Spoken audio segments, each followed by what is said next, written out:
오늘 아침 8시 32분에 연희동 자택을 빠져나와서 지금 광주로 가고 있는 사람이 있습니다. 홍순빈 아나운서. 네, 전두환 전 대통령이 23년 만에 5.18 피고인 신분으로 다시 법정에 서게 됩니다.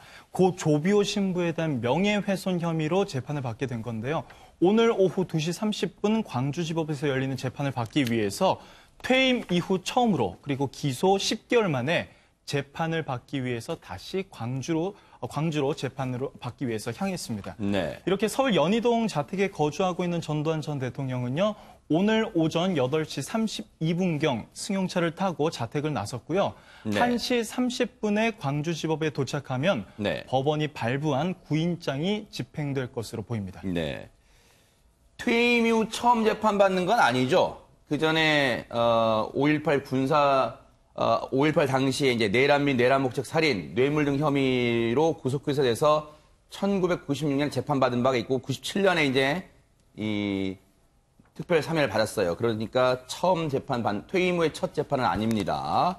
1995년에 노태우 전 대통령 친구지간이라는 노태우 전 대통령과 함께 12.12 군사반란, 5.18 당시 내란 및 내란 목적 살인, 뇌물 등 혐의로 구속 기소돼서 1996년에 재판받은 혐의가 있고, 이번엔 재판은 앞서 우리 홍순빈 아나운서 설명처럼 고 조비오 신부에 대해서 2017년에 전두환 전 대통령, 전두환 씨가 쓴 회고록이 있어요. 거기서 헬기 사격을 봤다라고 말한 조비오 신부에 대해서 헬기 사격은 없었다고 주장하면서 헬기 사격을 주장한 고 조비오 신부는 거짓말쟁이다 이렇게 표현한 부분이 강선우 평론가님 바로 고인 즉 사자에 대한 명예훼손 혐의다. 이렇게 언론에 나와 있네요. 네, 그렇습니다. 이번 재판의 쟁점은 비교적 좀 단순합니다. 그래서 2017년 4월에 출판한 전두환 전 대통령의 회고록에 보면은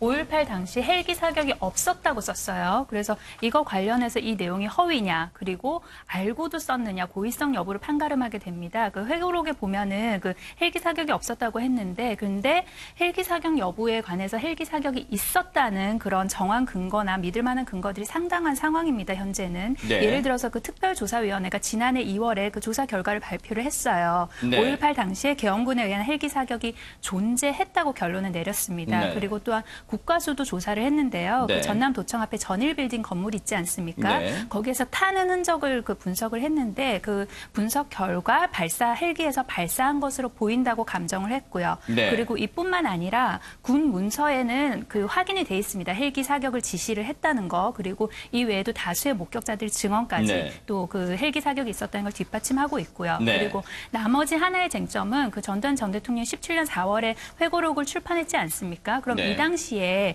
이미 국가수가 3개월 앞서서 타는 흔적에 관한 그런 결과를 발표를 했거든요. 네. 그러면 헬기 사격이 있었다는 걸 알고도 없었다고 썼는지 고의성이 있는지 없는지, 그래서 허위성과 고의성 관련해서 이 두 가지 쟁점을 네. 재판할 걸로 보입니다. 지금 왼쪽 화면이 이 시각 현재 모습이고요. 오른쪽은 오전 8시 32분, 예정 시간보다 한 2분 늦게 연희동 자택을 나오는 전두환 전 대통령의 모습입니다. 그리고 잠깐 머리 나왔죠. 이순자 씨가 차량의 왼쪽 뒷좌석에 타는 모습. 저기 보이시죠? 같이 동승을 했습니다. 저렇게 화면 보여드립니다, 저희가. 지금 화면 왼쪽은 앞서 말씀드린 것처럼 이 시각 현재 연희동 자택을 출발해서 광주광역시로 향하고 있는 전두환 전 대통령과 이순자 씨가 탄 차량의 모습을 지금 취재진들이 계속 따라붙으면서 이게 상당히 관심 있는, 국민 여러분이 관심을 두는 사안이라서 취재진들이 조금 위험하긴 합니다만 그래도 실시간으로 지금 화면을 보여드리고 있고 저희가 잠시 보여드렸습니다. 그런데 김보람 변호사님, 사실 그동안 전두환 전 대통령이 재판 출석 요청에 대해서 계속 거부를 하다가 오늘 나가게 된 특별한 이유 같은 게 있습니까, 혹시? 이 사건이 공판 준비 기일부터 해서 그 공판 기일도 몇 차례 진행이 되었었는데 그 전에는 전두환 전 대통령이 일체 출석을 하지 않았었습니다. 아하.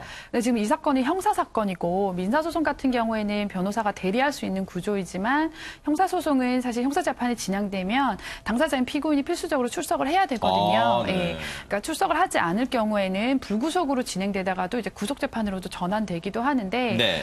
이번 기일에는 출석하라는 법원의 구인장이 나왔습니다. 아하. 그러니까 구속까지는 아니지만 네. 이번에 구인장이 나왔음에도 불구하고 또 불출석을 하게 되면 네.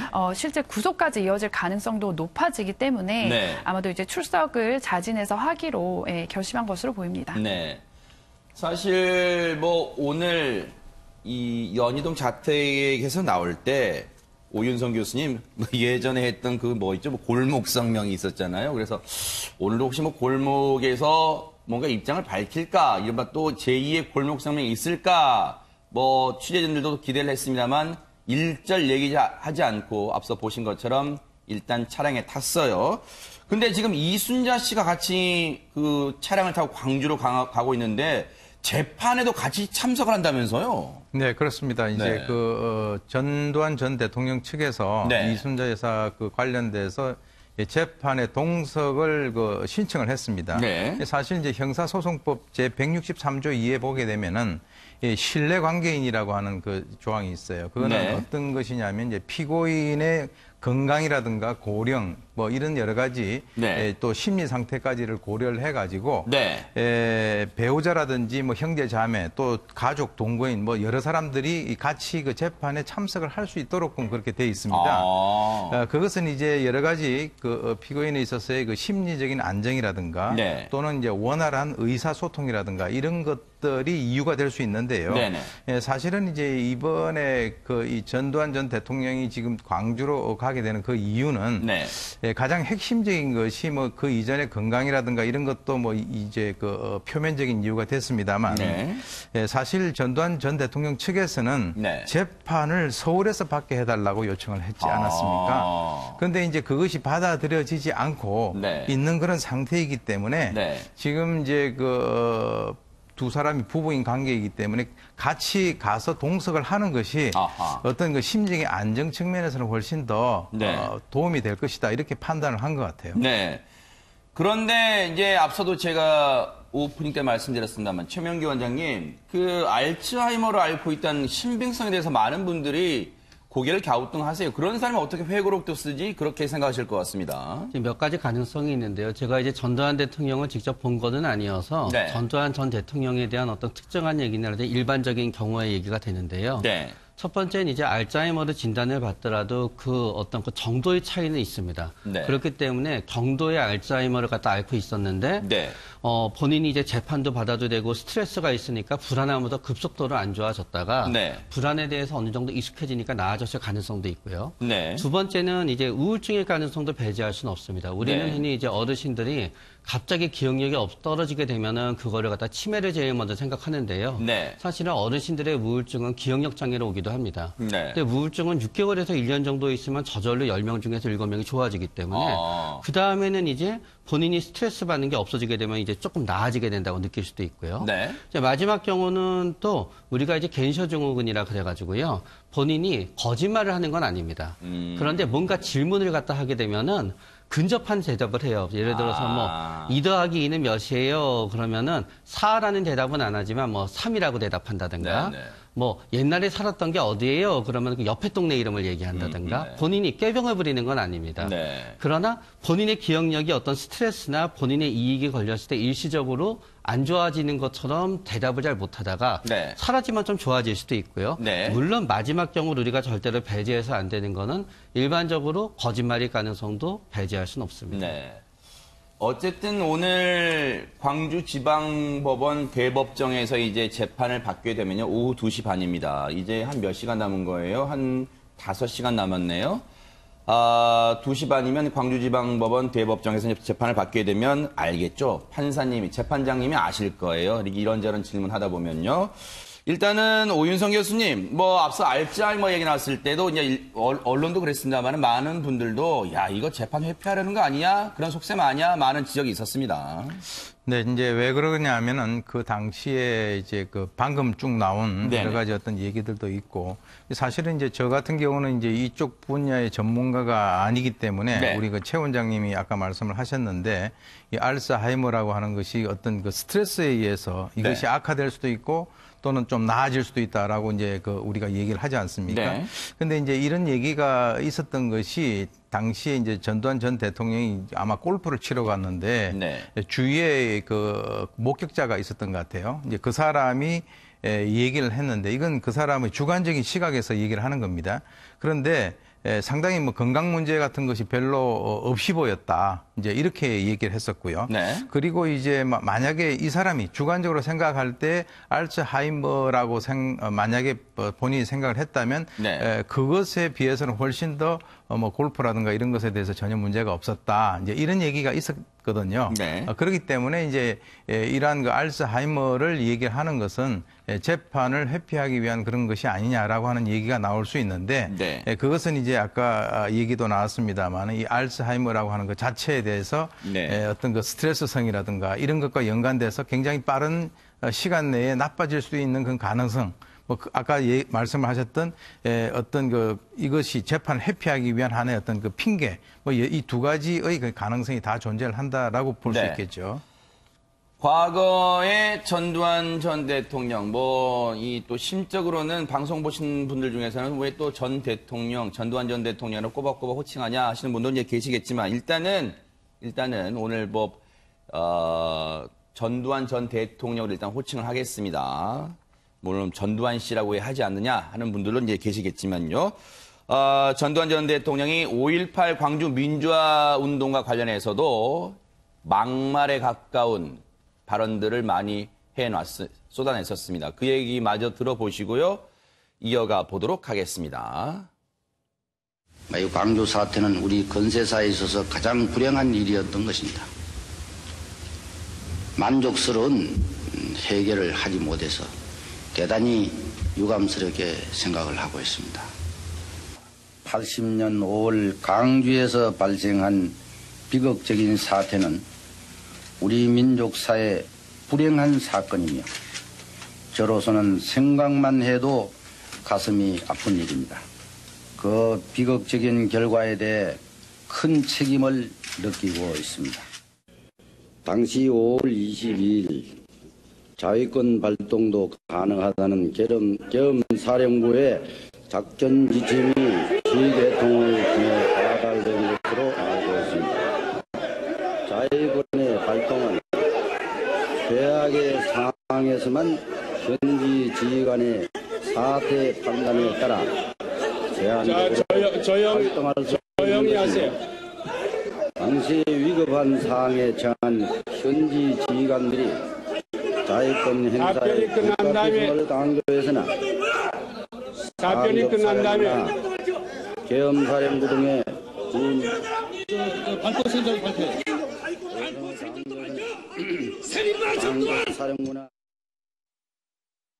제가 국가의 헌정 질서를 물랑케 한 범죄자라면 이러한 내란 세력과 야합해온 김 대통령 자신도 이에 대한 근근의 책임을 져야 하는 것이 순리가 아니겠는가 생각합니다. 교도 생활이라는 게 여러분들은 교도소 가지 마시오. 그러고만 내가 얘기하고 싶습니다. 7년 진학을 3번 해야 되겠다. 4번에 이런 그 모순에 빠진다든지 아주 그 불행한 사태가 일어날까봐 딱 나는 7년만 해서요.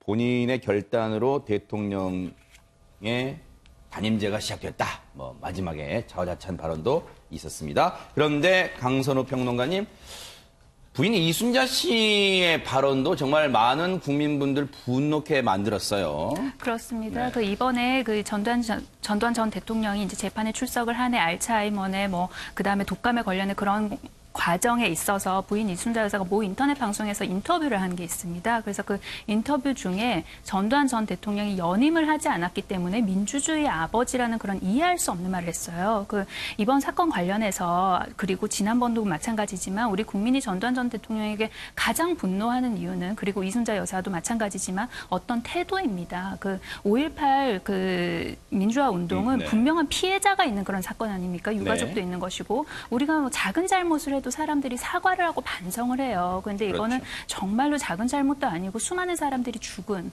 그런 희생자가 있는 사건인데 전혀 반성하지 않지 않습니까? 네. 그리고 뭐 헬기 사격 관련해서도 본인은 뭐 없었다고 계속해서 주장하고 있고 그냥 책임을 회피하고 있잖아요. 당시 네. 보안사령관인데 그걸 몰랐을 리가 없다고 저는 생각을 하거든요. 그 본인의 어떤 뭐 표현의 자유, 뭐 양심의 자유, 사상의 자유를 인정한다 하더라도 그런 자유가 반헌법적 가치 안에서 존재할 수는 없는 것이거든요. 네. 그래서 이런 반성 없는 모습에 국민들이 분노하기 때문에 경찰 병력 배치만 봐도 우리가 또 얼마나 많은 사회적 비용을 지금 쏟아야 됩니까? 그 저분들의 반성 없는 모습 때문에. 그래서 이번에 기왕 재판정에 법정에 출석을 하셨으니까 좀 최소한 반성하는 네. 모습 그리고 최소한의 그런 사과 좀 보여주셨으면 좋겠습니다. 오늘 광주지방법원 201호 대법정에서 이 재판이 열립니다. 그만큼 대법정이란 얘기는 그만큼 장소가 크다는 얘기는 사안의 중대성도 지금 방청석도 여러분 지금 그래픽에서 보시는 것처럼 사전에 신청한 사람만 들어갈 수 있도록 엄격하게 방청도 통제를 하고 있습니다. 지금 보시면요. 가운데 오늘 단독 심리입니다. 김보람 변호사님, 장동혁 부장판사니까 합의심이 아니라 단독 재판장 혼자 한다는 얘기잖아요. 그리고 보면은 저기 변호인석에 이순자 씨가 바로 옆에 그냥 앉을 수 있는 거군요, 저렇게. 네, 아까 그 교수께서 말씀하신 것처럼 네. 실내 관계자가 동석을 요청을 하면 네. 법원에서 허가를 하면 함께 출석을 할 수 있고요. 네. 변호인과 거의 동일한 자리에 옆에서 함께 동석을 하면서 어느 정도 진술을 좀 보조할 수 있도록 하고 있습니다. 네, 그럼 보면은 방청석이요. 오늘은 사전에 신청한 103명. 지금 앞좌석은요. 38석은 다 정해져 있습니다. 사전에. 기자와 취재기자가 다 들어갈 수 있어요. 그리고 물론 신청한 겁니다. 취재기자들도.